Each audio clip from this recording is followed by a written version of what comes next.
warahmatullahi wabarakatuh.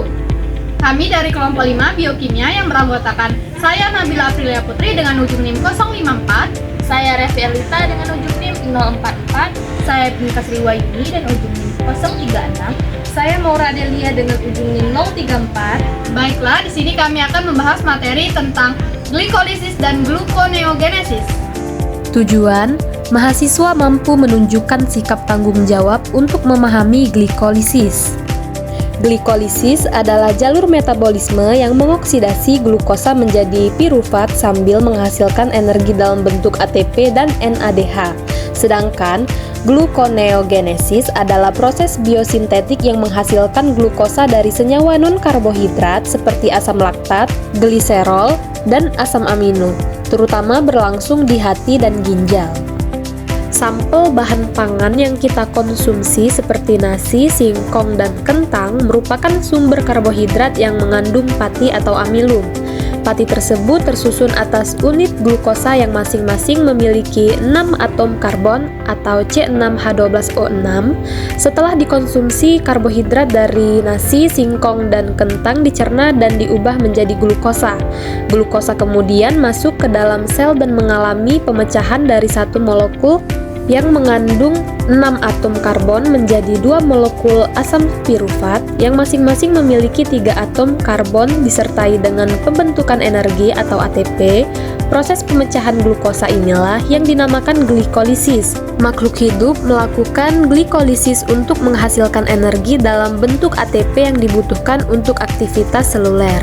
Yang pertama, glukosa diubah terlebih dahulu jadi glukosa 6-fosfat dengan enzim heksokinase.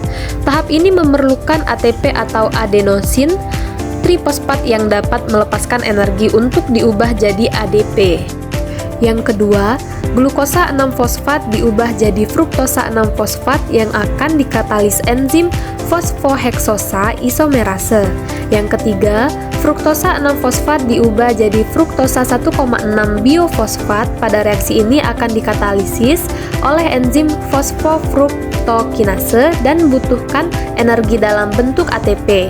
Yang keempat, 1,6 biofosfat yang mempunyai 6 atom C dipecah jadi gliserildehid 3-fosfat yang memiliki 3 atom C serta dihidroksil aseton fosfat atau 3 atom C. Proses reaksi yang akan terjadi dikatalisis oleh enzim adolase. Yang kelima, pada satu molekul dihidroksil aseton fosfat yang terbentuk akan diubah menjadi gliserildehid 3-fosfat dengan bantuan enzim triosa fosfat isomerase. Enzim tersebut bekerja secara bolak-balik yang berarti bisa mengubah gliserildehid 3-fosfat diubah jadi dihidroksil aseton fosfat. Yang keenam, gliserildehid 3-fosfat diubah menjadi 1,3 biofosfogliserat dengan bantuan enzim gliseraldehid 3-fosfat dehidrogenase. Dalam proses ini terbentuk NADH. Lalu, yang ketujuh, 1,3 biofosfogliserat diubah jadi 3-fosfogliserat dengan bantuan enzim fosfogliserat kinase. Energi yang dilepaskan dalam reaksi ini bentuk ATP. Kemudian yang kedelapan, 3-fosfogliserat tersebut diubah menjadi 2-fosfogliserat dengan bantuan enzim fosfogliserat mutase. Yang kesembilan, 2-fosfogliserat tersebut selanjutnya diubah menjadi fosfoenol pirufat dengan bantuan enzim enolase. Kemudian yang ke-10, fosfoenol pirufat yang dihasilkan akan diubah menjadi pirufat yang akan dikatalisis enzim pirufat kinase. Dalam tahap ini juga dihasilkan ATP. Kesimpulan, berdasarkan proses yang telah dijelaskan dapat disimpulkan bahwa nasi, singkong, dan kentang merupakan sumber karbohidrat yang mengandung pati yang akan dicerna menjadi glukosa. Glukosa dengan 6 atom karbon kemudian masuk ke dalam sel dan mengalami proses glikolisis di sitoplasma. Dalam proses ini, glukosa diuraikan menjadi 2 molekul asam pirufat yang masing-masing memiliki 3 atom karbon disertai dengan pembentukan energi berupa ATP.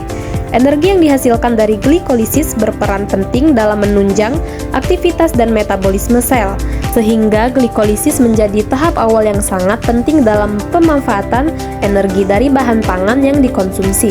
Baiklah, itu saja penjelasan dari kelompok kami. Kami akhiri. Wassalamualaikum warahmatullahi wabarakatuh.